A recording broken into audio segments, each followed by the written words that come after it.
Pour moi, les playoffs, c'est le début de la vraie saison.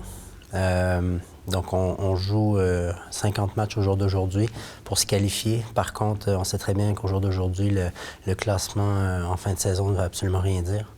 On l'a vu la saison passée avec Berne, qui est terminé 8e et qui a été champion. Donc, 2 semaines avant le début de ces playoffs, vraiment moi, mentalement, j'étais dans un autre mode et puis j'étais mode de guerrier, comme on peut dire.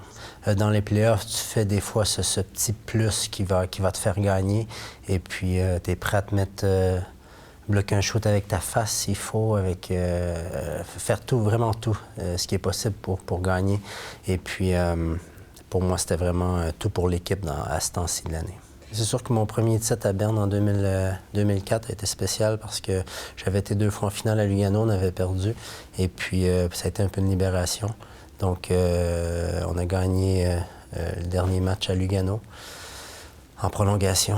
Et puis, ça a été une joie immense. Et c'était extraordinaire. Quand on s'est fait marquer, en plus, à 30 secondes de la fin du match, Mike Manellock marque à 5 contre 4 et puis tout s'écroule. On pense que c'est la fin du monde. Je me rappelle encore dans le vestiaire après le 3e tiers, quand on revient, on aurait pu entendre une mouche voler pendant 10-15 minutes. Je me suis dit, comment on va faire? Et puis finalement, on est sorti, on a dominé totalement la période de prolongation et puis finalement, on a gagné ce match. Donc, on a montré beaucoup de caractère. Et moi, j'étais sur le banc et puis je pense quelques minutes avant, Adrien Wixer avait frappé le poteau.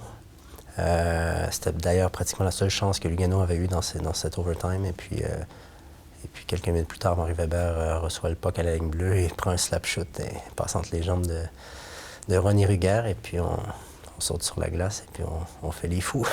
C'est sûr que tu te rappelles de ces souvenirs quand tu vois les gars. Je me rappelle même quand Joe Thornton était venu jouer ici en Suisse lors des 2 lockouts. J'avais gagné avec lui le championnat du monde. J'avais 19 ans, il avait 16 ans.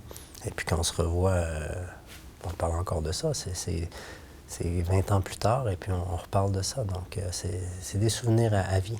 On travaille depuis le mois de mai, déjà physiquement. Donc c'est beaucoup de préparation, beaucoup de sacrifices. Personnellement, pour la famille, donc c'est beaucoup de choses. Tu crées un esprit d'équipe, un cocon un peu, et puis c'est quand il y a seulement une équipe sur 12 qui gagne, et puis ouais, c'est des feelings que tu peux pas décrire. On est vraiment une famille, et puis de gagner comme ça, c'est le but ultime. Et puis moi, j'ai eu la chance de pouvoir le gagner 2 fois en Suisse, mais il y a plusieurs joueurs je regarde aussi en Amérique, qui n'ont jamais eu la chance de gagner une coupe. Donc, faut en profiter quand ça passe parce que tu ne sais jamais si ça va revenir.